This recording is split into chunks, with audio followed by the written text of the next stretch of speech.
Bom dia, boa tarde, boa noite, seja qual for o horário que você esteja nos ouvindo, eu estou aqui ao lado do meu amigo Batá para falar aqui hoje no 12Cast, o podcast da 12 por 8 de cardiologia. E, meu amigo, uma honra estar com você. Tem Ah, um um tempinho que a prazer gente não fala inenarrável. junto? Muito tempo, né, Vitão? Então, eu e o Vitão, para quem não sabe, uma dupla boa, mas é uma dupla que estava separada graças ao Matheus Prata. Mas hoje a gente volta O aí escalista para tá errando discutir muito, hein, Prata? muito, ó, Prata. Atenção, hein? Alô, Prata. Tô com ciúme. Então, hoje a gente volta para discutir um tema assim palpitante dentro da cardiologia. Palpitante. Gostou dessa? Um dos temas, das doenças que mais matam ainda hoje, apesar de tudo que a gente tem à disposição da cardiologia crescer cada vez mais, né, Vitão? E para discutir esse tema, a gente tem com a gente o doutor Sandrigo Mangini. Doutor, ele é médico, foi meu professor por 2 anos, tá? Para quem não sabe, eu fiz INCOR e no primeiro ano eu rodei no transplante, aí mudou as coisas do INCOR, rodei no segundo ano de novo no transplante. Ele é do núcleo do transplante cardíaco do Instituto do Coração e do transplante cardíaco também do Hospital Israelita Albert Einstein. Sejam muito bem-vindos, professor. Obrigado, William, Vitor. É um prazer enorme estar aqui discutindo um assunto, como você mesmo disse, extremamente palpitante e desafiador aí na nossa prática clínica. Perfeito. Sandrigo, para mim também é uma grande honra, para todo o time da 12 por 8, é uma grande honra ter você aqui. A gente se fala bastante, né, nos congressos, no dia a dia dos nossos times da insuficiência cardíaca avançada. Eu lá no Dante, você no Einstein, no INCOR, aqui o Batá também representando também o time do INCOR. A gente fica muito feliz de ter você aqui e realmente acho que a ideia hoje é trazer esse tema, que é o manejo do choque cardiogênico, só que de um jeito para aproveitar você mesmo, para trazer o especialista para a mesa, né? E desmistificar alguns pontos que muita gente lá fora embola, né? Então, a vibe de hoje aqui é trazer insights teórico-práticos, claro, trazer a prática, sempre baseada em evidência, Que é o que a nas 12 faz teorias, sempre, né? exato. Aqui na 12Cast é sempre prioridade máxima, de um jeito leve, para que a gente consiga tirar algumas coisas da cabeça do povo, cara, que realmente é muita coisa que a gente precisa trabalhar. E começando pela definição de choque cardiogênico, né? A gente sabe, né, que é uma complexidade absurda que a gente tem visto para definir o que é choque cardiogênico. As pessoas entendem o famoso perfil C, né, que é úmido e frio, né? E aí fala, poxa, aquilo ali é choque cardiogênico. Nem sempre a gente conseguiu definir perfeitamente até que ponto a gente pode chamar aquilo de choque cardiogênico. Existem inúmeras definições de vários trabalhos, consensos.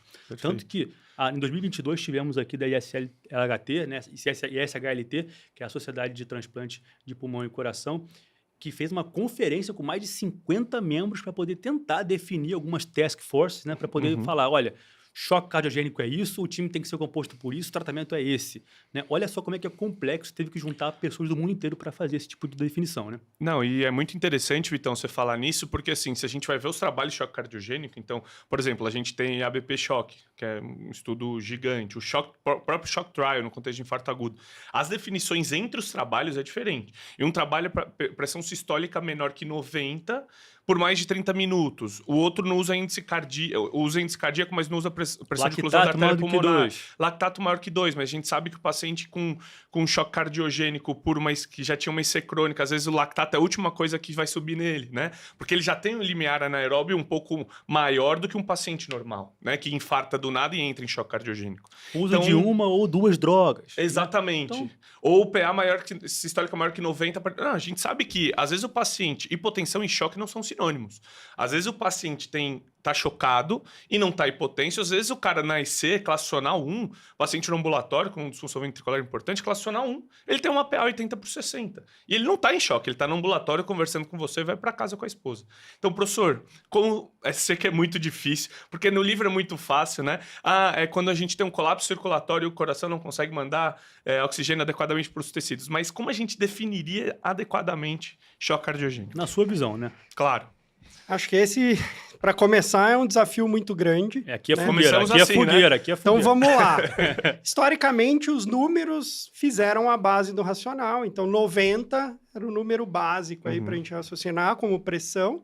E você mesmo acabou de falar. Eu tenho paciente chagásico, por exemplo, que tem 80 de sistólica. E Está muito bem obrigado. Né? Uhum. Então, esse número é muito limitado. A gente pode agregar a questão hemodinâmica, então índice cardíaco menor que 2,1. Posso agregar a questão de pressões de enchimento, capilar e PVC elevadas, mas, sem dúvida, o quanto essa condição hemodinâmica gera problemas na perfusão global do paciente, quer seja mandando sangue para frente, quer seja acumulando para trás. Então, é esse conjunto de situações, então, por isso a complexidade, ninguém consegue chegar numa definição consenso, e num consenso. Então, eu acho que esse é o grande ponto. A pressão é um indicativo, mas eu tenho pacientes em pré-choque, em que eu tenho um tônus simpático muito aumentado e ele vai estar com a pressão alta, mas ele já tem sinais de hipoperfusão. Perfeito. Então, é montar esse quebra-cabeças e aí que está a individualização e por isso é tão complexo. Por isso é tão difícil, e é difícil fazer trabalho e ter evidência para gerar o conhecimento e fazer as coisas de uma forma mais objetiva, como a gente tem na ICFER crônica, por exemplo. Perfeito. Então, o primeiro objetivo está cumprido aqui já, né? Trazer para o pessoal que está aí fora, manejando choque cardiogênico, não busque um número específico para você falar que a partir daqui virou o choque cardiogênico, então eu vou ter que iniciar dobuta e vasodilatador ou nora, enfim. E a partir daqui para trás eu fico tranquilo. Não, posso ficar preocupado com números mais baixos, mas ainda em um paciente que mostra outros dados que tem uma repercussão perfusional e aquele outro que ainda não se apresentou, mas que você também tem que ficar de olho igual. Então, são questões que a gente precisa de uma análise multiparamétrica sempre e aqui a individualização é lei. Agora, é claro, é uma falha de bomba que repercute em má perfusão tecidual e, consequentemente, uma síndrome de baixo débito e até, muitas vezes, aí, como na maioria dos casos, aí, no tal famoso perfil C, síndrome de congestão sistêmica também com disfunções orgânicas, enfim, vamos falar de tudo isso, perfeito? Eu acho que o próximo passo, a gente fala um pouco de fisiopatologia, quanto que essa má perfusão influencia na função orgânica, né, na inflamação tecidual, sistêmica, como que é a diferença também da IC de novo para a IC crônica que agudiza. Eu acho que é a hora de falar de fisiopatologia, mas com foco no que é o paciente que tem a IC nova, que ele não tinha prévia, agora está com IC, ou aquele cara que tinha uma IC já crônica por outro motivo e agora descompensou. Essa diferenciação ela é fundamental do ponto de vista fisiopatológico e vai, obviamente, impactar no manejo clínico. Então, acho que esse é um ponto fundamental. Então, agudo novo é o cara que nunca teve absolutamente nada e que, de repente, perdeu a função de bomba do coração. Ele tinha 6 de débito e do nada tem 1. Exatamente. Né? E qual é o mecanismo mais comum? É o Infarto infarto. Ponto. Então, eu tenho infarto, eu tenho miocardite aguda, eu tenho um Takotsubo associado, eu tenho várias situações uma valvopatia aguda. Então, eu tenho essa situação, mas sem dúvida o infarto é o mais comum. Então, esse paciente vivia com débito normal, de repente ele caiu e foi lá para o pé. E eu tenho outro perfil, que é o paciente crônico, que de repente começou a piorar, e eu tenho uma série de situações que levam a isso. Por exemplo, não está tomando remédio direito, paciente que teve uma infecção ou uma arritmia aguda. Então, nesse cenário, eu vou ter um raciocínio muito diferente do ponto de vista de entendimento e fisiopatologia. Então, nesse paciente ultraagudo, choque cardiogênico pós-infarto, eu tenho um quadro inflamatório muito intenso e é tudo muito agudo. Então, eu tinha 5, 6, 7, 8 litros de débito e, de repente, caiu de uma forma muito rápida. Isso faz com que as células que não estão acostumadas a esse baixo débito vão responder de uma forma muito rápida com hiperlactatemia. A gente vê isso de uma forma muito clara. No paciente crônico, para o lactato subir, demora. E isso é um ponto que, na prática clínica, no pronto-socorro, valorizem. No paciente crônico, não espere o lactato subir para tomar conduta e tomar estratégias para minimizar a questão do choque. Então, esse ponto ele é fundamental. Até quando você vê o lactato no paciente crônico subindo, é que já está numa fase mais avançada. A Tá lá SVO2 já está 12. Então, esses pontos de diferenciação são fundamentais. E outra questão, então assim, eu tenho um paciente que nunca teve nada, ele perdeu a questão de bomba e ele vai ficar congesto. Mas essa congestão não é acúmulo de volume, simplesmente redistribuir o volume. Então, não adianta eu socar a mão em diurético nesse perfil, porque não vai resolver nada. Eu tenho que atacar a causa. Então, no choque cardiogênico pós-infarto, eu tenho que abrir a artéria, e isso é uma das poucas coisas que tem evidência e que Sim. tem impacto em redução de mortalidade na evolução. Já no paciente crônico, ele tem uma ativação neurohormonal de meses, anos, e ele acumula líquido de uma forma muito expressiva. E nesse perfil, eu vou ter que ser ultra agressivo na forma de retirada de volume, porque Perfeito. isso é impactante. A gente se preocupa muito com débito em IC, lato sensu, e isso é importante, o Sim. choque é a demonstração maior disso, mas a gente tem que se preocupar com congestão, principalmente nesse perfil crônico.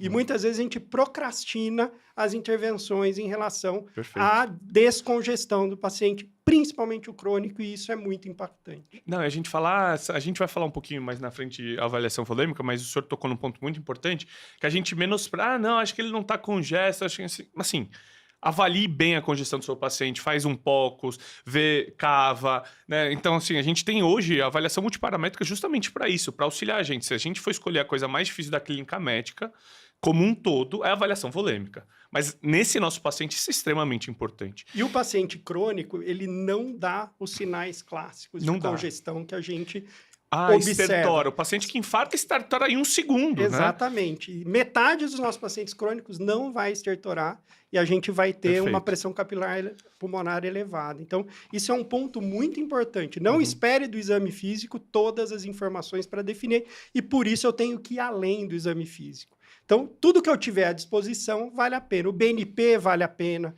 Avaliar bendopneia, por exemplo, vale a pena. Sim. Coisas pequenas que eu consigo enxergar e ajuda a valorizar. A PVC, a tão mal falada PVC pela terapia intensiva, infelizmente, mas ela mostra a função do VD para a gente. Se eu colocar um catéter e ver que a PVC está elevada, esse ventrículo direito está funcionando mal. Perfeito. Exato. E quando você fala, para todo mundo entender, quando você fala de inflamação sistêmica, de hipoperfusão tecidual, que acaba sendo uma cascata de acontecimentos secundários ao baixo débito, você começa a ter esse entendimento que você falou, e aí entra aquela até dúvida, né? Vasopressor ou vasodilatador? É muito nessa lógica fisiopatológica de que o crônico ele é compensado, e por isso esse sistema renina-angiotensina-aldosterona é muito mais ativado a longo prazo. Sistema E a simpático. RVS, que é a resistência vascular sistêmica, é muito mais alta nesses pacientes, e portanto o vasodilatador acaba sendo um melhor amigo do colega médico nesses pacientes. E no outro caso, o paciente que não tem nenhuma compensação acaba inflamando mais as citocinas circulantes, enfim, sem uma regulação neurohormonal adequada de longo prazo. Então acaba que pode ser um cara que você encoste nele e vê um TEC até às vezes menor do que 2 num segundo, e ele assim está em choque porque ele está vasodilatado, inflamado, com aquela hipotensão mais severa, e aí o vasopressor pode ser melhor amigo do cara. Então, são várias diferenças que a gente tem que levar para a prática, sim. Não, e a gente consegue ver no paciente com infarto que às vezes você pede um PCR do cara que infarta com uma DA proximal, ou oclui uma DA proximal, o PCR do cara tá 300. Enquanto o outro que não tem nada, além de ele ter a ativação do sistema neurohormonal, ele não tá inflamado agudamente. A gente já viu o paciente fazendo 37,8, 38 de temperatura só pelo infarto. Né? Então, esse paciente está muito inflamado, esse paciente não teve adaptação periférica de resistência vascular, não tem o sistema renina-angiotensina hiperativado. Então, por isso que esse paciente, talvez o vasopressor, que a gente vai falar na frente, faça mais sentido. Do ponto de vista fisiopatológico. Enquanto o chagasco que o senhor falou, que tem 80 de sistólica, talvez esse paciente se beneficie do vasodilatador. Então, aquele corte mágico que coloca nas diretrizes, sistólica menor que 85, 90, a gente começar na noradrenalina, talvez faça sentido no paciente em choque pós-IAM, mas não faz sentido num paciente que tinha uma IC crônica que descompensou. Porém, esse cara que tem uma IC crônica que descompensou por uma sepse, a gente tem que ver, cara, qual que será o ponto... o choque dele é mais pelo choque séptico ou mais pelo choque cardiogênico? Então, isso que é o bonito da gente estar discutindo aqui hoje. É muito difícil essa avaliação. Então, por isso que a gente tem que focar muito nessa discussão. É claro que hoje a gente está discutindo aqui o choque cardiogênico puro, tá? Até para não confundir o pessoal, mas isso, quando entra um choque sobreposto, então, que o Batá falou, é muito verdade, complica muito mais. É por isso que a fisiopatologia não é só gaitoniana, não. Você ficar entendendo e pronto. Você tem que levar para a beira do leito, porque senão você perde o teu rumo e entra no automatismo que vai ser prejudicial para o paciente, né? A outra grande diferença dessa questão do IC de novo, aquele cara que é nova, e a da crônica que agudiza, é também diferenciar a heterogeneidade do perfil de qual ventrículo predomina ou isoladamente representa aquele choque. Então, o paciente ele tem 2 ventrículos, ele pode ter um choque vinculado à disfunção ventricular esquerda ou direita, e também, como eu falei, né, a biventricular. E quando é biventricular é ainda mais complexo, porque quem está predominando aqui? Perfeito. O exame físico ajuda muito, a análise multiparamétrica é ainda mais importante para eu poder saber o que está predominando. É a síndrome congestiva, à direita, ou é a síndrome de baixo débito, ou ambas. A direita que está favorecendo o baixo débito, a esquerda. É muito difícil. E é por isso que eu quero morar na mente de vocês que choque cardiogênico não é aquele lance com a tabelinha de colocar dobuta e botar vasodilatador e esperar. Não, é muito complexo, tem que individualizar. Então, fala um pouco para a gente como é que é essa questão, na sua prática, dessa diferenciação do VD, do VE, as repercussões mais específicas para o VD, né, que a gente tem que tomar um pouco mais de cuidado, e a biventricular também. Então, esse ponto também é fundamental. Quando a gente avalia o paciente com um choque cardiogênico, a fisiopatologia da disfunção de ventrículo esquerdo isolada, ela é muito impactante no contexto, por exemplo, de hipertensão pulmonar. Eu tenho um paciente com disfunção de VE e o VD é muito bom, eu vou ter HP. E aí, o que eu vou fazer? Esse é um ponto muito importante no raciocínio. E a gente usa muito parâmetro, por exemplo, de ultrassom, né? A gente vê a cava. E não é infrequente, o paciente que tem só disfunção de VE, ele vai ter um capilar de 30 E a com uma cava totalmente fina. Então, esse talvez seja um dos grandes desafios e a gente precisa parar e pensar nesse paciente. E ele vai se beneficiar de diurético também tendo uma cava pequena. Isso é um ponto que é difícil de manejo, mas é muito impactante. Se eu der volume para esse paciente, ele vai piorar a congestão em câmaras esquerdas. Perfeito. Já em câmaras direitas, quando eu vejo o paciente, ele tem disfunção de câmaras direitas, a questão de manejo volêmico é ainda mais impactante. Para esse paciente, eu vou ter congestão venosa renal, que vai impactar em piora da função renal evolutiva, e eu vou ter que ser muito mais agressivo no suporte para esse ventrículo direito e no manejo de volume, porque é muito impactante, senão eu não consigo fazer com que esse ventrículo direito funcione bem. E o paciente que tem disfunção biventricular, ele tem uma questão de gravidade ainda maior e a gente vai ter que ser agressivo no suporte para ambos os ventrículos e na retirada de volume. E essa questão da diferenciação, ela é muito impactante na escolha de dispositivos de assistência circulatória mecânica que virão. Que eu vou ter dispositivos para suporte só de câmaras esquerdas, posso ter só para câmaras direitas e habitualmente, talvez eu tenha que dar um suporte para ambos os ventrículos. E isso é muito impactante e essa decisão vem de uma monitorização muito adequada e entender o que está acontecendo do ponto de vista evolutivo no choque cardiogênico. Lembrar que o choque obstrutivo acaba também sendo raciocinado, no caso de um choque obstrutivo maciço, né, com repercussão hemodinâmica, acaba se tornando um choque cardiogênico, né? Não com nomenclatura conceitual, mas sim é um choque cardiogênico e muito às custas de sobrecarga direita.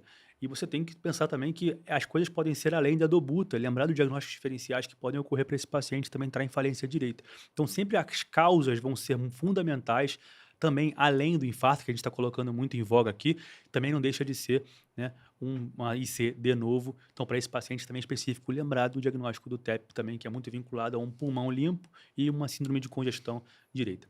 Bom, eu acho que a gente já mostrou para o pessoal que, de fato, não é tão simples assim, que a gente tem que priorizar e entender o paciente como um todo, a história, desde a história do exame físico até a análise laboratorial e manométrica, né?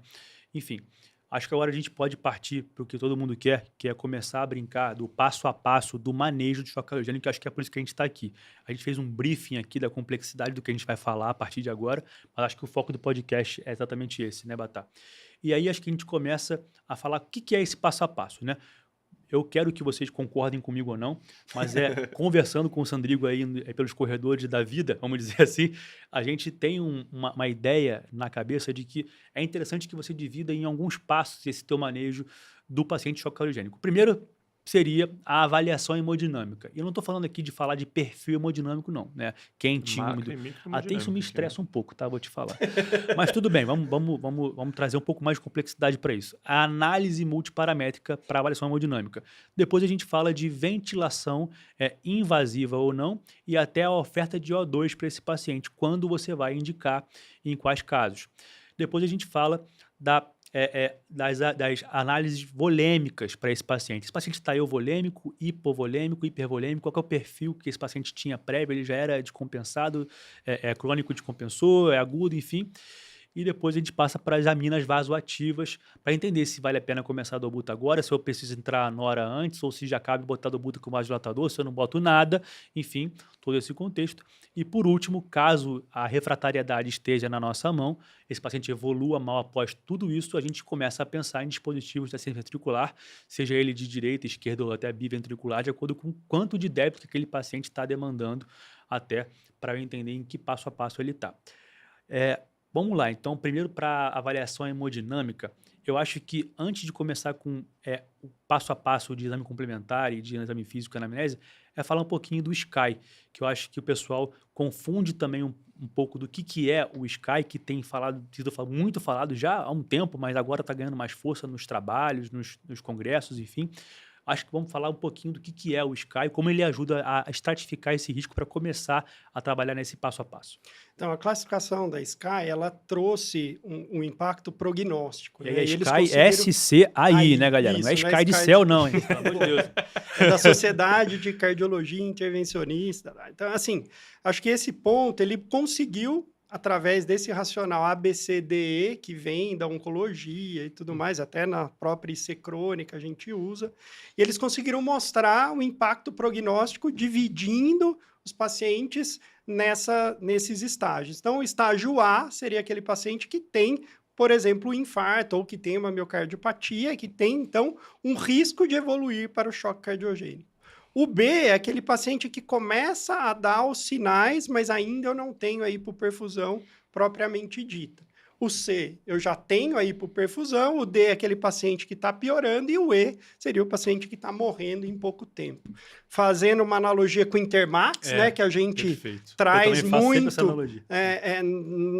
e historicamente ele é primeiro, né, e que era para indicação de dispositivo de assistência. Então, o Intermax 2 seria o estágio D e o Intermax 1 seria o estágio E nesse raciocínio. E eles conseguiram mostrar com esse racional o impacto prognóstico, que faz todo sentido do ponto de vista fisiopatológico.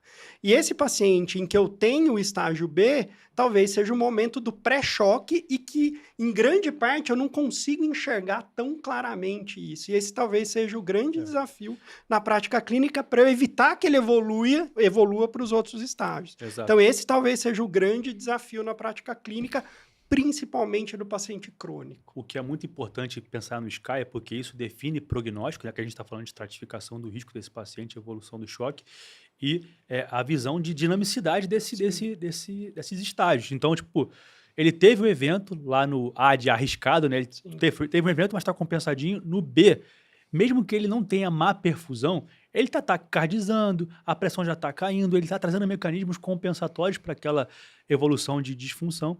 E aí você já começa a ficar de olho. E ele pode continuar evoluindo. Então, assim, não abandone o leito do teu paciente que está evoluindo com um potencial de choque. Acho que esse que é o principal, tanto do ponto de vista diagnóstico, quanto de reavaliações constantes para que você atue. Até porque a gente está falando de choque, a gente fala de precocidade. Né? Quanto mais precoce a gente trabalhar nesse paciente, o desfecho tende a ser muito mais favorável. Né? E o exame físico, ele é fundamental nesse raciocínio, só que ele tem limitações. Acho que esse ponto é fundamental. O paciente no pós-infarto, ele estertora rapidinho se o VE começa a falhar. O paciente crônico, ele não vai estertorar. E esse é o ponto que é fundamental para a gente raciocinar. Então, esse é o primeiro, o exame físico. Ele é a nossa primeira base. O paciente no pós-infarto tem uma questão inflamatória grande, às vezes ele está quentinho e já tem sinal de hipoperfusão. E por isso que eu tenho que ir além do exame físico para começar a tentar entender, e a monitorização é fundamental. Sem dúvida, eu preciso saber a causa, e buscar a causa vai impactar na estratégia terapêutica, né? Se é um infarto, quanto mais rápido eu abrir a artéria, isso vai ser impactante. Se eu tiver uma situação de uma valvopatia aguda, vamos corrigir o mais rápido possível essa valvopatia aguda. Se eu tiver um TEP, vamos correr atrás de tratar o TEP da melhor forma possível. Se tiver infecção, vamos correr atrás de tratar a infecção. Então, buscar a causa, ela é fundamental. E o segundo passo é entender, do ponto de vista mecanístico, se é VE, se é VD e o que está acontecendo, o grau de congestão, e a partir daí eu vou lançar mão das estratégias para monitorização desse paciente. Então, o eletrocardiograma é fundamental.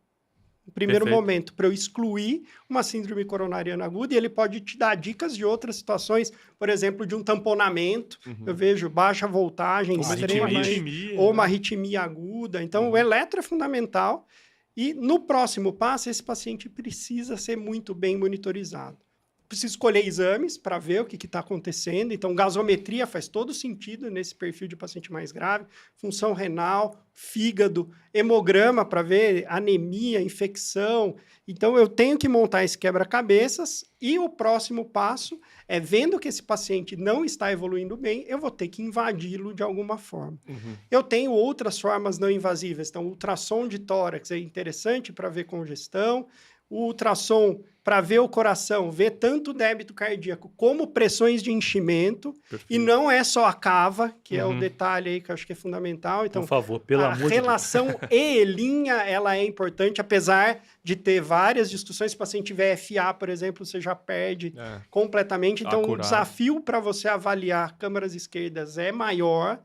Então, BNP, outra informação muito interessante que mostra que esse paciente está congestado. Os crônicos, você vai examinar, ele não tem absolutamente nenhum sinal de congestão. E tá congesto. E aí você colhe um BNP, vem 1.500, 2.000, 2.500 de BNP com exame físico absolutamente pouco evidente para congestão em especial. Então, eu vou montando esse quebra-cabeças. Então, a história, eletro, exames laboratoriais e o ecocardiograma. Nesse cenário, ele é fundamental para me auxiliar no raciocínio de disfunção de câmaras esquerdas, direitas ou biventricular. Perfeito. Então, assim, pessoal, a gente falou que desde a anamnese, então, o paciente, é muito claro que a gente não lê tanto em livro, né, professor? Paciente que tem um desconforto abdominal inespecífico, não está se alimentando direito, quando você vai ver, baixo débito. Então, pessoal, todos os pontos aqui são importantes para a gente juntar no quebra-cabeça e falar, não, esse paciente está congesto e tem baixo débito. Então, avaliação macrohemodinâmica, avaliação microhemodinâmica, a gasometria que o professor falou, a gente vai ver desde o base excess até o gap de CO2, até a saturação venosa central de O2. Então, tudo isso é muito importante para a gente juntar o quebra-cabeça e falar, não, esse paciente está assim, está assado, esse paciente precisa disso, precisa daquilo, né, Vitão? Sim, inclusive até a análise da patologia também contribui para você interpretar os laboratórios, né?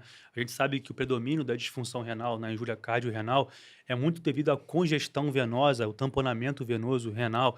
Agora, já o hepatócito, ele é mais sensível à hipoperfusão, então ele começa já a falir no contexto também do baixo débito, e você vai juntando as peças. Mais tardiamente também, no contexto da congestão hepática, eles vão se readaptando e você perde mecanismos compensatórios também, tamponamento do bicarbonato, você perde começa a discrasia.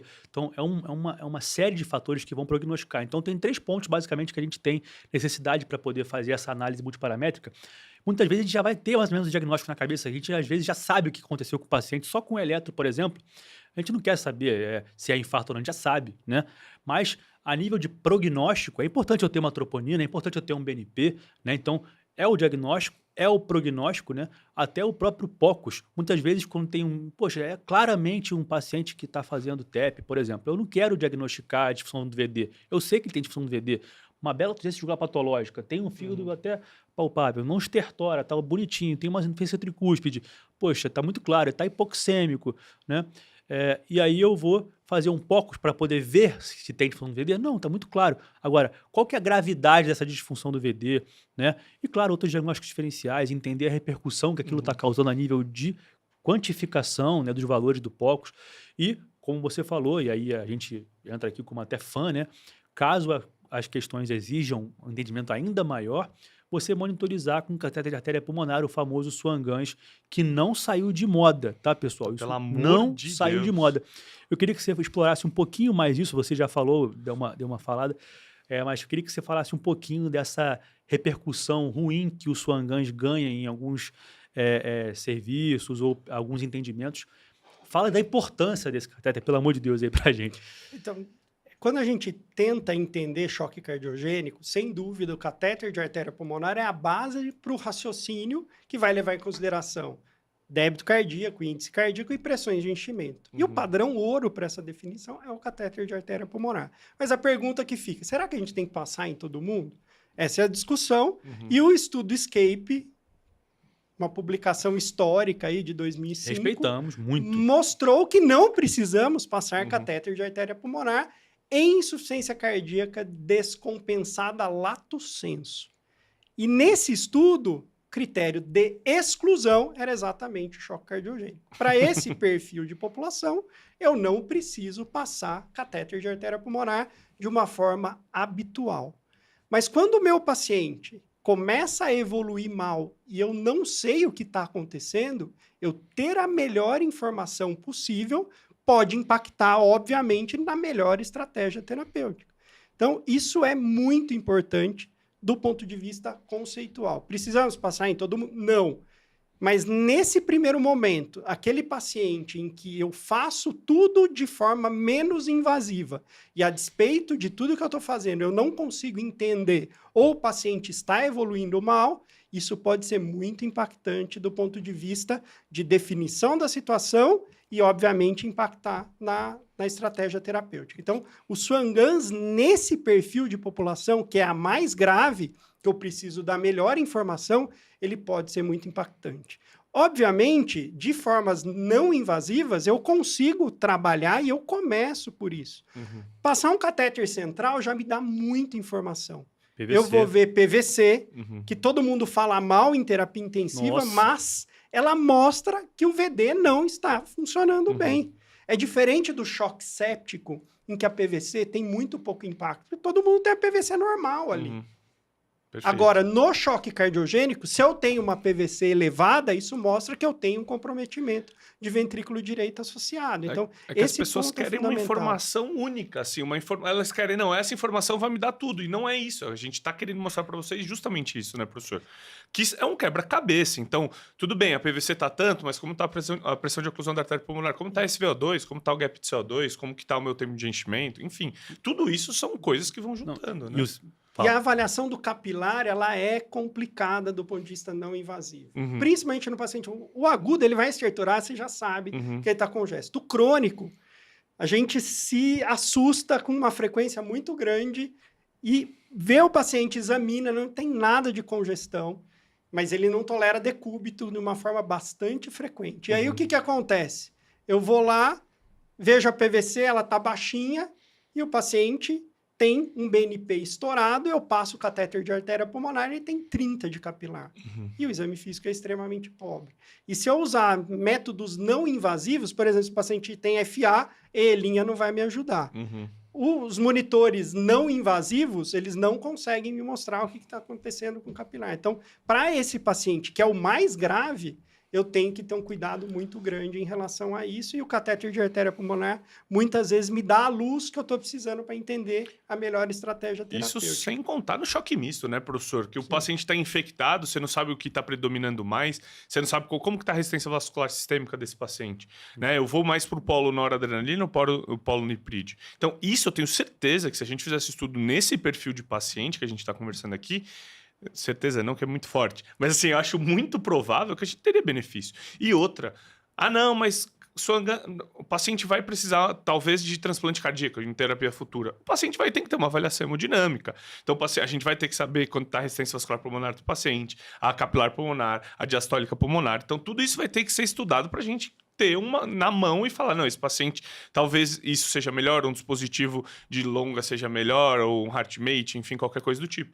Então, o catéter de artéria pulmonar nesse contexto, ainda mais nesse paciente que não está melhorando com o manejo inicial, ele é de extrema importância. Perfeito. Só para poder colocar na mesa uma coisa que o Dr. Sandrigo falou que é bem importante em relação à PVC, né?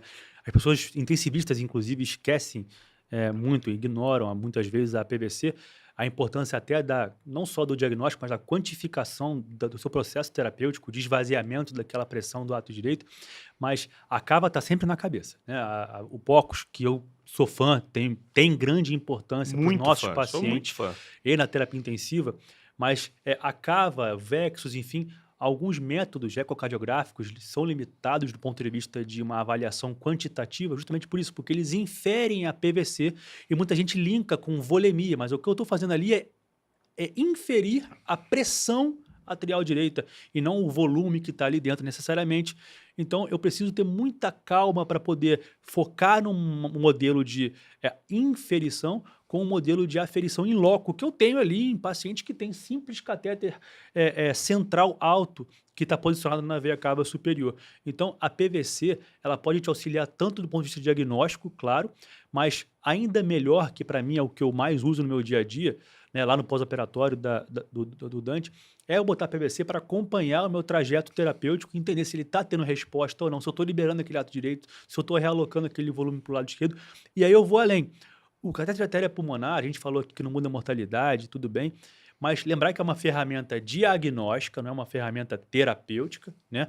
E depende de um terceiro para poder avaliar aqueles dados, interpretar com todo esse contexto que a gente acabou de falar aqui de forma até demais, né? Para poder gravar mesmo e atuar. Né? E aí no timing certo, com a dose certa, com a droga certa, na ordem certa, é muito complexo eu garantir um RCT, um trabalho que eu faça uma tabela tão homogênea que eu a ponto de repercutir desfecho favorável ou não para esse paciente. E aí, ainda mais nesses pacientes com IVD isolada, né? Aí que o catéter artéria pulmonar é melhor ainda, é o ouro para eu poder acompanhar tanto o diagnóstico quanto a terapia desses pacientes.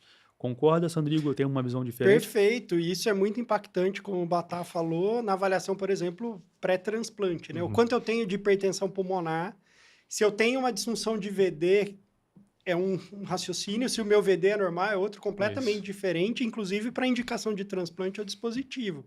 Uma das contraindicações ao transplante é a hipertensão pulmonar. E se ela for grave, esse paciente provavelmente tem um VD bom. Então, o VE é ruim, a pulmonar é alta, ruim, e o VD é bom e a PVC é baixa desse paciente. E ele é contraindicado ao transplante, mas ele pode ser um bom candidato a um dispositivo de longa, por exemplo. Perfeito. Então, essa avaliação, nesse raciocínio da IC avançada, e obviamente choque cardiogênico aí, o que eu vou fazer? Ele traz, sem dúvida, a melhor informação para a gente tomar. Perfeito. Tá? E não só entender o que está acontecendo, mas principalmente atuar. Às vezes eu tenho um paciente com HP por congestão de câmaras esquerdas, eu descongestiono, a pressão pulmonar dele vai melhorar e o que era contraindicado ao transplante naquele momento vai ser factível no segundo momento. E é muito bonito ver isso na prática, né? Às vezes a gente pega uma capilar enorme e toca niprid no cara, faz descongestão e melhora de uma forma absurda. Então, assim, isso é muito importante, tanto do ponto de vista terapêutico, prognóstico, enfim, isso é inegável. E, então, assim, a gente fez esse manejo inicial de avaliação micro e macrohemodinâmica, o POCUS ajuda muito no ultrassom pulmonar, na análise do débito cardíaco, se a gente pega a VTI, a área da via de saída do VE, multiplica pela frequência cardíaca, acabou, a gente tem ali o débito cardíaco. Então, tudo isso que a gente está falando é muito importante, né? Então, desde a anamnese que você fez, desde o exame físico, você viu pele pegajosa, nível de consciência, ausculta pulmonar, raio-x tem congestão, não tem, como tem derrame pleural, não tem, né? Hepatomegalia, congestão periférica, perfusão, tudo isso é muito importante. Só para fechar esse racional da avaliação hemodinâmica, a gente não destrinchou muito o exame físico, mas eu acho que é bem importante, porque também confunde muita gente, né? Lembrar de avaliar também o máximo possível, né, de dados, tanto o tempo de crescimento capilar, que volta e meia da literatura claudica em valores de referência, tem a literatura até que fala que no idoso acima de 80 anos é a partir de 4,5. Abaixo disso, eu te aconselho fortemente a não se guiar por números quando eu estou falando de TEC, porque isso muda de pessoa para pessoa. O paciente pode estar em choque com TEC preservado, mas claro que auxilia. Estou falando aqui de um TEC que mostra vasodilatação, ou vasoconstrição periférica, por isso frio ou quente, e aí um TEC mais lentificado ou não. Então, sim, avalie sempre pensando nos outros dados. Fígado, jugular, jugular patológica, que é a 45 graus, as pessoas colocam a 0 grau, né, e está errado, tem que ser avaliado a 45 graus, avaliar a distensibilidade dessa jugular, a tensão dessa jugular, a variabilidade respiratória dessa jugular, como se fosse a inferição, assim como a cava da PVC. Enfim, você vai se munindo de dados de síndrome de baixo débito e de síndrome de congestão venosa, que eu acho que nem é o centro do nosso episódio hoje. A gente está aqui traçando alguns pontos importantes, mas também lembrar que o exame físico, ele pode errar muito, né, Sandrigo? Sim, e essa questão do tempo de enchimento capilar, a gente valoriza muito na prática clínica, mas tem que tomar cuidado. E por isso a gente tem que ir além do exame físico nesse perfil de população que é extremamente grave.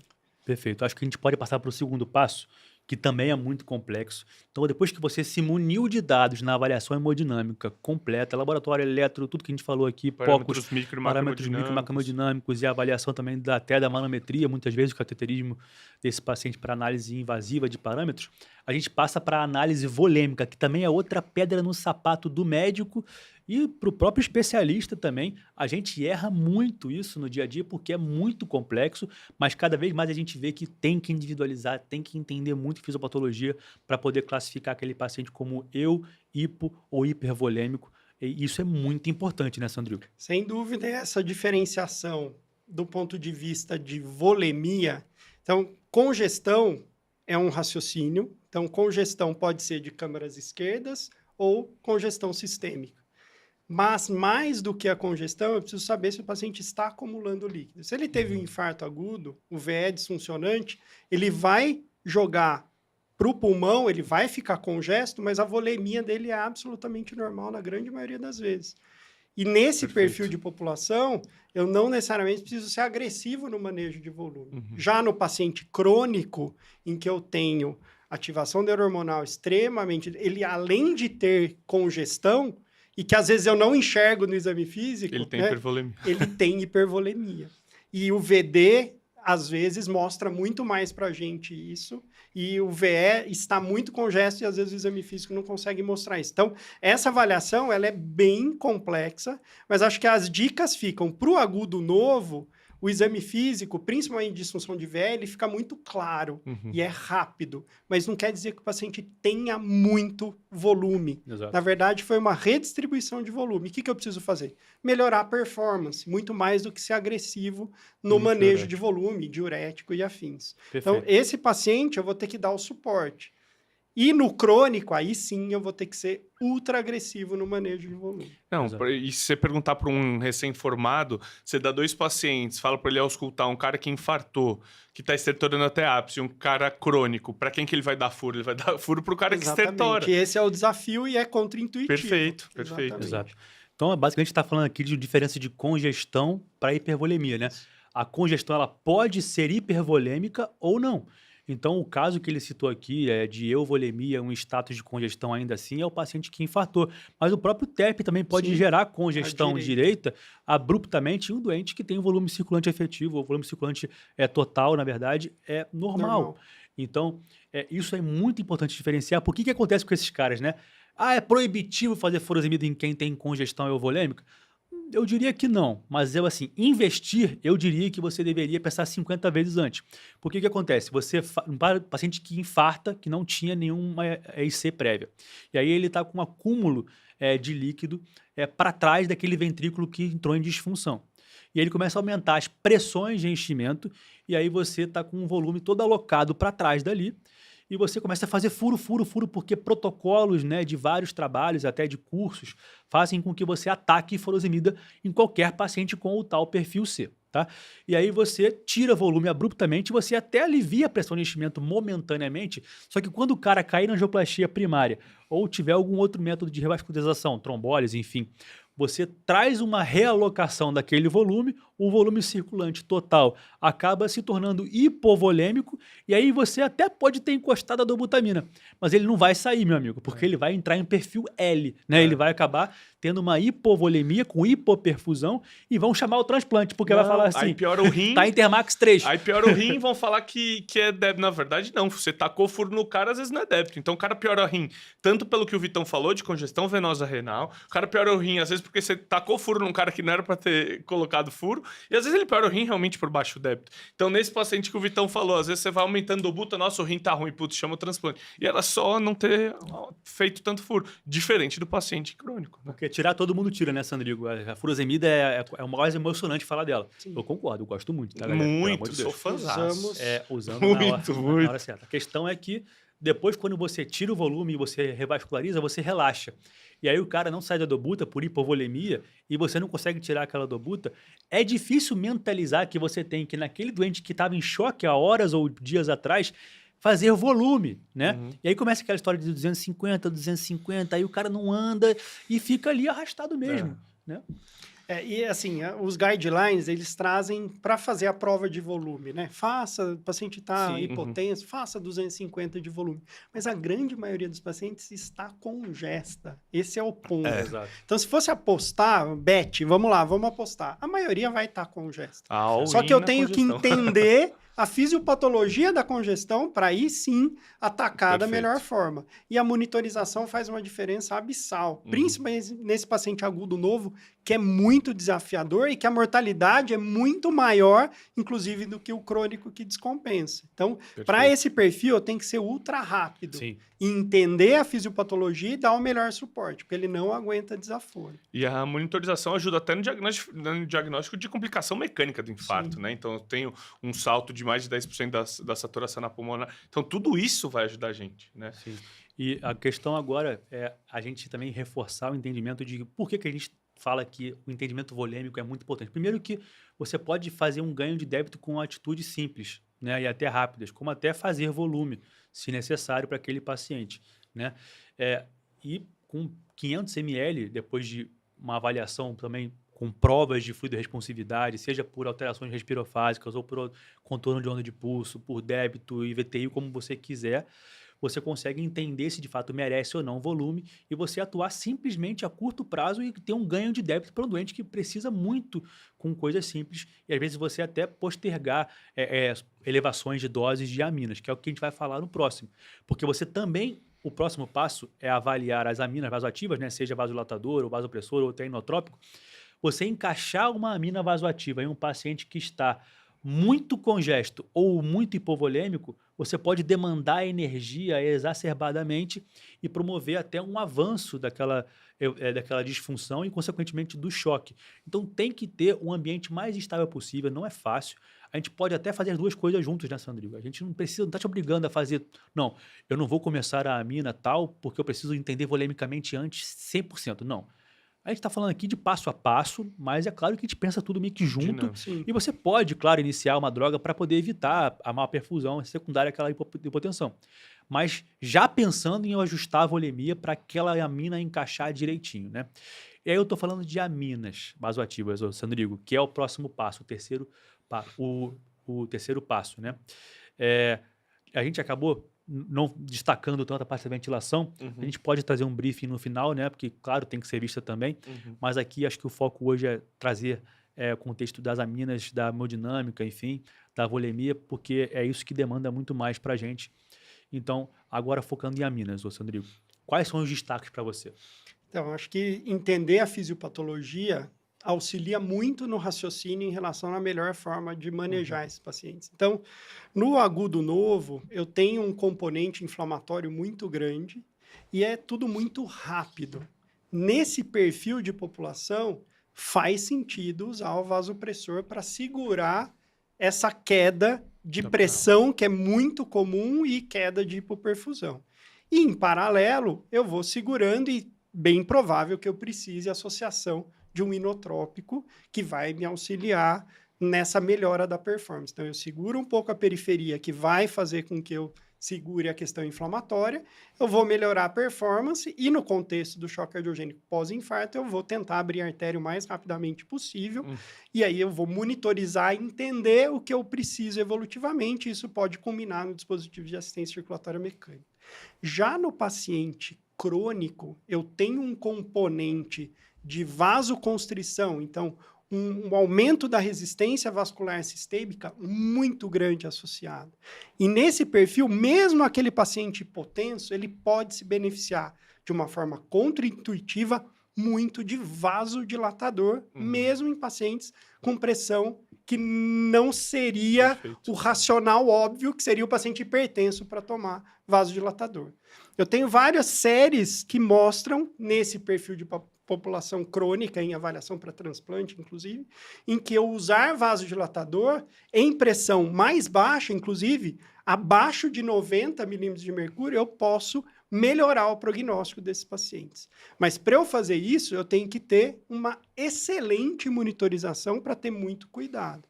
E que droga que eu posso usar? Tem que ser vasodilatador endovenoso. Nitroprussiato, nitroglicerina, que vai me ajudar. E se o paciente fica hipotenso, Com uma monitorização invasiva, PAI, Parou, tá eu não. desligo, acabou. Sim. Essa é a grande vantagem do vasodilatador endovenoso. Perfeito. Que a gente tem muito medo. E tem que ter medo mesmo, tem que ter respeito. Porque a hipotensão, ela pode piorar a evolução do meu paciente. Mas o racional do crônico, em que eu tenho uma resistência vascular sistêmica elevada, apesar da pressão baixa, ele pode se beneficiar muito do vasodilatador. Mas, sem dúvida, no ambiente de pronto-socorro, por exemplo, eu tenho um paciente crônico descompensado, que eu já sei evolutivamente. Ele tem sinais de congestão, ele tem sinais de baixo débito. A melhor estratégia terapêutica é inotrópico para esse paciente. E a dobutamina é o que a gente tem mais mão e mais à disposição, e ela tem a vantagem de ser rápida a titulação. Perfeito. Milrinone é uma droga interessante, só que ela é inodilatadora, então eu tenho que ter um cuidado maior com o risco de hipotensão, só que a titulação ela não é tão clara Minha como a vida é muito dobutamina. mais longa. Então eu tenho uma Paciente com dificuldade insuficiência renal, a grande. gente tem que dar... Então, milrinone é legal, mas eu tenho que tomar muito cuidado, principalmente num primeiro momento. Eu tenho que ter um entendimento melhor. A questão do beta-bloqueador pode ser uma vantagem para o milrinone aí, mas vale a pena nesse perfil, paciente crônico, em que eu tenho um conhecimento de sinais de má perfusão com congestão, sem dúvida o inotrópico vai ser fundamental. E muitas vezes a gente associa, melhora a perfusão com o inotrópico, começa o vasodilatador e muito diurético para retirada de volume nessa população. No agudo novo, eu vou segurar com o vasopressor e a noradrenalina é a droga de eleição. Eu tenho estudos mostrando que a dopamina aumenta muito o risco Esqueçam de dopamina. arritmia e talvez não vale a pena definitivamente usar. Da mesma forma, a epinefrina lato sensu, ela também aumenta o risco de arritmia. Então, a droga de eleição, nesse primeiro momento, pro choque cardiogênico, principalmente nesse perfil agudo novo, é a noradrenalina. Em algumas situações, por exemplo, de disfunção de VD, dose baixa, de epinefrina, às vezes Dose funciona. beta, né? Exatamente. Mas, de uma maneira geral, o mais comum é a noradrenalina em associação ao inotrópico. E no agudo, no crônico descompensado, pense na possibilidade de, além do inotrópico, a associação do vasodilatador. Perfeito. Só para poder trazer aqui um rankingzinho das drogas que a gente mais usa no pronto-socorro, como você já falou. Nitroprusiato de sódio como representante, talvez, aí, máximo do vasodilatador, até porque ele tem uma excelente potencial de vasodilatação arterial sistêmica, venodilatação também, para poder aumentar o contexto de realocação de volume desse paciente, consequentemente, otimização da RVS e melhora da pós-carga desse ventrículo esquerdo. Também, diferentemente do tridil, né, que é o nitroglicerina, que ele é mais vasodilatador coronariano, tem um perfil mais até para dor anginosa, um contexto coronariano. Aqui eu estou falando de liberação de pós-carga e aquele que entra melhor realmente para vasodilatar sistema é o nitroprusiato. Tá? Depois a gente está falando também dos inotrópicos ou inodilatadores, e aí a gente divide em catecolaminérgicos, com a dobutamina sendo o principal, sem dúvida, e o inodilatador não catecolaminérgico, que também, sem dúvida, o principal aqui entra como a milrinone, que para o caso de IVD com HP, né, pacientes que têm uma HP e secundária a ela uma IVD, e principalmente, né, o milrinone entra muito bem, porque ele entra na inibição da fosfodiesterase 3 e trabalha no mecanismo de via final do NO e vasodilata seletivamente, principalmente a nível de pulmonar, apesar de também ter uma vasodilatação sistêmica e por isso também tem que ter muito cuidado com a hipotensão. A meia-vida, como o Sandrigo falou, é muito longa do milrinone, também é algo a ser tomado de cuidado, porque se você titulou agora, calma, porque só lá na frente você vai poder brincar de titular ela, diferentemente do que a dobutamina, que você vai poder brincar de acordo com o perfil de perfusão desse paciente. E a vasoconstrição, né, não é pura aqui, né? Quando eu preciso no paciente agudo, eu estou falando de um inopressor, que é a noradrenalina, que trabalha com efeito tanto beta-1 quanto alfa-1 predominante, e aí eu vou ter também um contexto até mesmo que pouco inotrópico para esse paciente, cronotrópico, mas claro que o principal mecanismo é a vasoconstrição, que nesse cara que tem a RVS até às vezes baixa, porque vai estar com ocitocina circulante, inflamado, é aquele choque mais refratário do IC de novo, né, o IC que tem uma IC nova, pode entrar muito bem, até para poder você encaixar primeiro o vasopressor, né, a noradrenalina, para que entre com a dobuta com mais segurança. né? E aí que eu acho interessante a gente comentar também quando que eu penso em fazer isso nesses pacientes e os porquês, né? Eu preciso manter o que, teoricamente, eu sempre falo com os residentes, eu até brinco, né? Essa história de cabeça de pressão, né? Eu não gosto muito desse termo, mas a gente mantém uma perfusão dos órgãos de alta resistência arterial, como as coronárias, os rins, o cérebro, né? Que tem uma relação parede-luz maior. E aí eu trabalho com uma necessidade maior de pressões de enchimento para aquele órgão e, portanto, eu preciso, antes de encaixar a dobuta, que também é um inodilatador, se eu coloco ela pura num paciente que está muito hipotenso, eu posso até piorar a perfusão desses órgãos e quando tem um paciente muito hipotenso, muito mal perfundido, talvez encaixe melhor você começar primeiro um vasopressor com uma dosezinha baixa, suficiente para eu já encaixar a dobuta com mais segurança e aí eu ter o perfil de otimização dos dois. E tirar né? o mais rápido possível. Exatamente, né? Serve como uma ponte mesmo, né, Sandrinho? Quer falar um Sim. pouco sobre isso? Então, eu acho que é individualização, né? Ela é fundamental. E essa questão da resistência sistêmica, ela é desafiadora na prática clínica. Então, não é infrequente eu ligar o vasodilatador e a pressão subir do meu paciente, Isso é porque o impressionante. problema é a bomba. Uhum. Né? Mas se Melhora eu já pós-carga, tenho... melhora o débito, né? Se eu tenho um problema já mais prolongado, eu começo a vasodilatar também. Na evolução do Sim. choque cardiogênico, mesmo do crônico. Sim. E aí eu não A vou fase conseguir... vasoplégica daí sim. Exatamente. Então, nesse perfil, o vasopressor vai ser fundamental.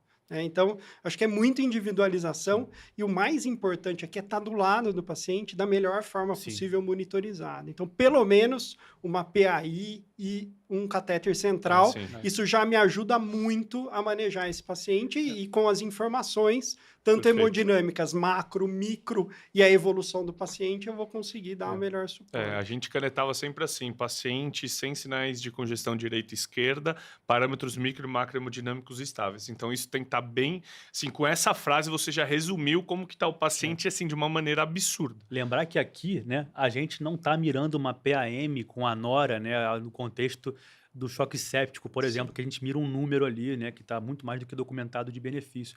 A questão é que no choque cardiogênico não existe uma PAM específica que fale assim, ó, a partir daqui, né, eu tenho uma necessidade de você fazer nora. Não, eu tenho trabalhos, claro, né, que conseguem mostrar que tem piores prognósticos com análise de subgrupos, né, quem tem PAM abaixo de 60, 65, uma diastólica às vezes abaixo de 50, mas eu não tenho nenhuma meta numeral para dizer que eu tenho que chegar aqui e parei. Não, a meta é sempre perfusional, também multiparamétrica. Então, tudo aquilo que você pegou de dado da hemodinâmico para diagnóstico e prognóstico, você entende como meta terapêutica. Então, se eu vi um TEC lentificado, eu quero reduzir esse tempo de enchimento capilar. Se eu tenho uma urina que se tornou oligúrica ou anúrica, eu trabalho para poder fazer com que esse cara urine. Se eu tenho, enfim, eu vou trabalhar com metas a partir dos dados que eu tive de pior perfusão, né, Sandrigo? Então, lembrar que aqui o foco é isso e não números específicos, né? E se a gente fez tudo isso? Então, a gente vasodilatou quem precisava, a gente fez nora também quem precisava, a gente fez dobuta ou milrinone, a gente não falou muito do levodopa, que fica num contexto um pouco mais de deshospitalização, é bom ter uma meia-vida longa, mas também a gente tem que prestar em hipotensão. Mas não, o paciente não está melhorando. O que eu posso pensar para esse paciente, Vitão? No caso, o paciente que está refratário, né? Isso, o paciente tá que não está melhorando, apesar de tudo isso. Chegou né? dose teto de dobuta, já estou vasilatei o máximo, o Swan-Ganz fala, não tá legal. O que eu tenho que pensar? Então, sem dúvida, esse é um perfil em que eu devo pensar em dispositivos de assistência circulatória mecânica para dar suporte para tanto perfusão quanto melhora de pressões de enchimento. Esse talvez seja o grande ponto aí, e que, sem dúvida, as evidências são ainda mais complexas do ponto de vista de benefício. Então, esse talvez seja um mundo. E eles são extremamente caros, né, de uma maneira geral, e as evidências são complexas. Então, se eu tenho esse paciente, ele chegou com sinais de choque cardiogênico, eu dei o primeiro passo, monitorizei, e eu estou vendo que ele não está melhorando. E o que ele não está melhorando? Ele continua hipotenso, o lactato continua piorando e os sinais de hipoperfusão, piora da função renal, congestão, e ele está piorando a olhos vistos, eu devo pensar em melhorar a performance desse coração, indo além de droga vasoativa, e esse talvez seja o grande Ponto. Uhum. Só que eu preciso entender onde está o problema, se é ventrículo esquerdo, se é ventrículo direito ou se é os dois, qual o grau de congestão do meu paciente, que isso também vai impactar, e a melhor forma para a gente fazer isso é ter a melhor informação hemodinâmica possível. Uhum. E saber qual é a limitação de cada dispositivo nesse cenário. Então, sem dúvida, eu tenho vários dispositivos e a gente tem muito mais comumente, por questão de custo e disponibilidade, o balão intra-aórtico, que é, sem dúvida, uma estratégia extremamente interessante para o cuidado do paciente com choque cardiogênico. Porém, ele não necessariamente vai ser suficiente para segurar o choque E a cardiogênico, gente vê isso com a certa depender frequência. da evolução. Lembrar que é um dispositivo de essência ventricular esquerda. Isso, principalmente. perfeito. É a esquerda que consegue aumentar em meio litro o débito cardíaco. Que num cenário crônico, em que eu tenho um muito paciente, em que eu 100 tenho uma ml pode ser definidor a mais, né? melhora e a vida muda É com impressionante. muito pouco débito cardíaco. Então, esses pacientes vivem sob um baixo débito crônico. Uhum. E as células estão habituadas, a SVO2 é baixa, o lactato, às vezes, é normal, Ah, e esse paciente está piorando a função renal, não consigo melhorar, não consigo secar. Você passa o balão intra-aórtico nesse perfil, urina a vida, o paciente melhora a clínica. renasce, Sim. e isso é muito impactante. Na nossa casuística, 50% dos pacientes vão para o transplante cardíaco com um balão intra-aórtico como ponte para o transplante. E ela é extremamente impactante. Já no agudo novo, a coisa complica Sim. um pouquinho. Uhum. E o problema não é o balão, o problema o é a paciente, sim, o que entidade. aconteceu. Exato. É uma Esse é o necessidade ponto. muito maior de débito a curto prazo, né? É. E eu tenho um ser humano normal, que tinha um débito normal, que de 6 repente tá 2 de caiu débito. para 2. Eu aumentar para 2,5, eu estou muito longe Ah. do normal desse paciente. E isso não é um problema do balão. E o IABP Choque 2 foi um Foi nesse estudo contexto. exatamente no contexto do choque cardiogênico pós-infarto. Ele não mostrou o benefício do balão. Ele não mostrou malefício, esse é outro ponto importante que a gente pode discutir. Ele não piorou a evolução, não aumentou complicação, e até em subgrupos ele mostrou algum benefício. Mas ele não foi impactante, exatamente pela fisiopatologia do choque cardiogênico pós-infarto. Perfeito. Tem muita inflamação, o que é o balão intra-aórtico, senão um grande vasodilatador, um potente vasodilatador que vai melhorar. E eu tenho muita inflamação ali, talvez o impacto seja Perfeito. menor. Já no paciente crônico, o balão intra-aórtico pode ser extremamente interessante.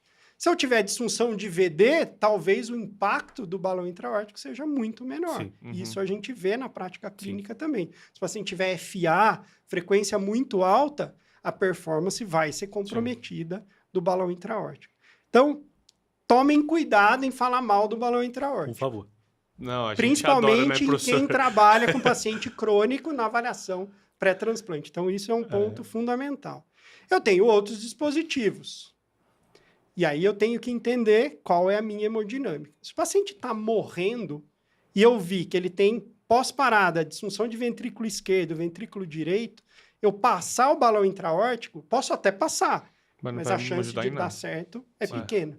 Posso passar um dispositivo à esquerda, por exemplo, o Impella, que talvez seja o expoente máximo aí. Se eu tiver disfunção de ventrículo direito associada, talvez não adiante absolutamente nada a passagem do Impella. Para esse perfil em que eu tenho disfunção de câmaras direitas e esquerdas, ECMO talvez seja a melhor Perfeito. estratégia.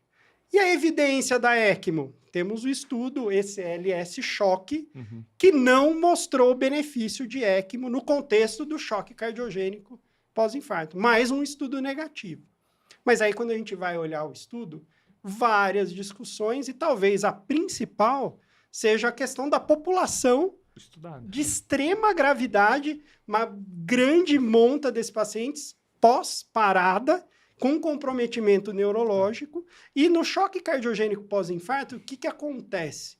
Eu tenho, então, a disfunção biventricular ou da câmara esquerda, extremamente grave, e o paciente vai ficar congesto. E quando eu coloco ECMO, eu aumento perifericamente, né? Isso, que eu ECMO preciso serrar, periférica. eu vou aumentar a pós-carga desse ventrículo esquerdo. E eu deixo o paciente ainda mais congesto. E eu pioro a fisiopatologia. E nesse estudo, 5 a 6% dos pacientes foram descomprimidos, usaram estratégias, e o balão, por exemplo, é uma estratégia. Foi um de caso que a gente descompressão. viu na residência que a gente estava conversando antes, né? Então, cara, o paciente fez uma IM aguda importante, pós-ablação, aí foi descomprimido o átrio, ficou uma beleza, o raio-x melhorou de uma maneira impressionante, assim. Então, eu tenho que raciocinar muito bem. Então, o estudo, ele foi negativo, mas eu preciso entender o contexto em que ele foi colocado. Sim. E o estudo do Impella, o Danger Shock, ele mostrou benefício da estratégia para suporte no contexto do choque cardiogênico pós-infarto. Mas a população estudada foi muito menos grave em comparação à população do ECLS Shock. Fases mais precoces do choque. Exatamente. E um ponto importante, apesar da redução de mortalidade em comparação ao grupo que não recebeu Impella, a gente está falando de uma mortalidade que beira os 50% dos dois grupos. Então, é extremamente grave mesmo com o dispositivo. E o Impella aumentou de uma forma muito importante a incidência de complicação, que é inerente a qualquer dispositivo. Então, qual que é o racional aqui? Eu preciso ter a melhor monitorização para entender o que eu preciso para o meu paciente e, com base nisso, escolher qual dispositivo eu vou que vai usar. se encaixar melhor naquele Exatamente. paciente. Então, a gente está falando aqui o tempo inteiro de individualizar sempre o cuidado.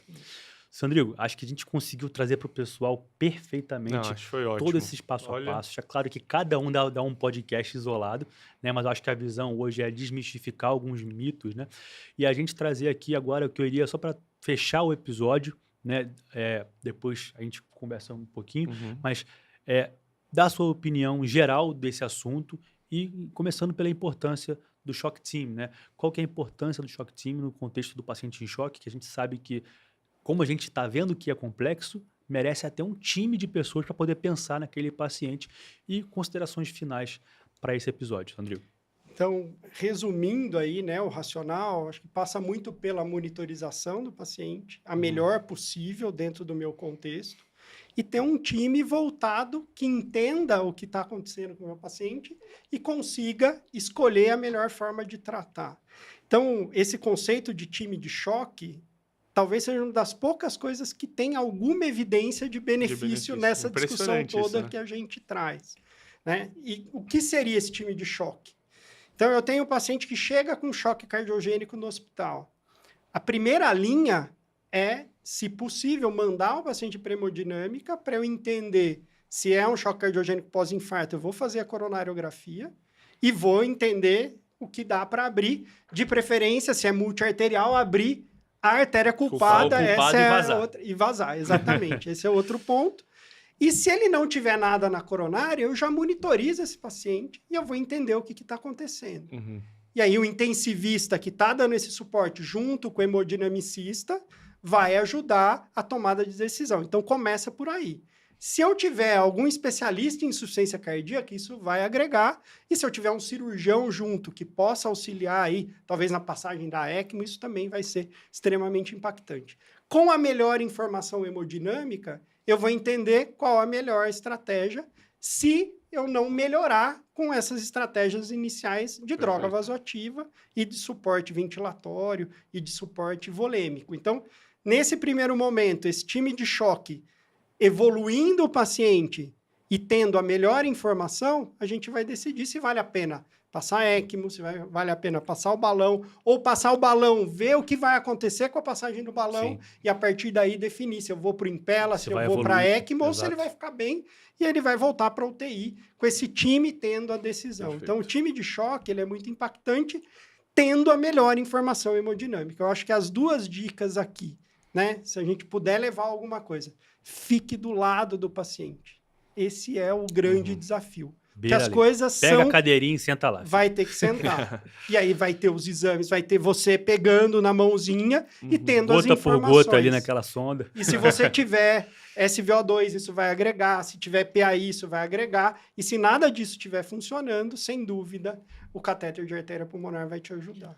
Perfeito. Professor, eu queria agradecer muito em nome da 12 por 8 e especialmente em meu nome, assim, aprendi muito com o senhor durante a residência. Hoje, pouquinho mais de 1 hora de um tema que é muito palpitante, como eu disse no início.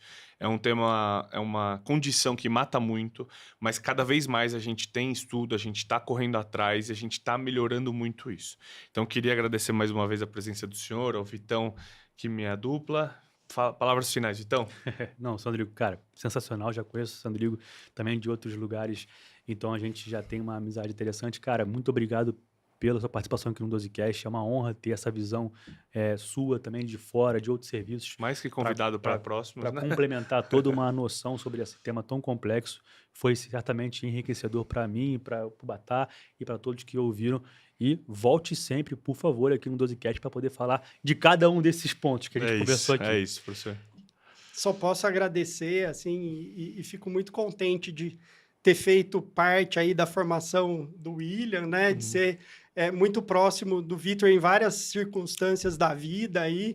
E acho que a gente ter amigos e que tem essa vocação para insuficiência cardíaca, para cardiologia avançada, isso é extremamente interessante. Poder estar aqui é um prazer enorme. E parabéns pelo que vocês têm feito aí pela cardiologia e para o conhecimento das pessoas. Muito obrigado. Obrigado, amigo. professor. Pessoal, muito obrigado por estar aqui com a gente até agora. Avalie esse episódio, pergunte aqui embaixo o que você quiser, a gente responde prontamente. Muito obrigado por nos acompanhar até aqui. Até a próxima. Curte, comenta e compartilha. Valeu!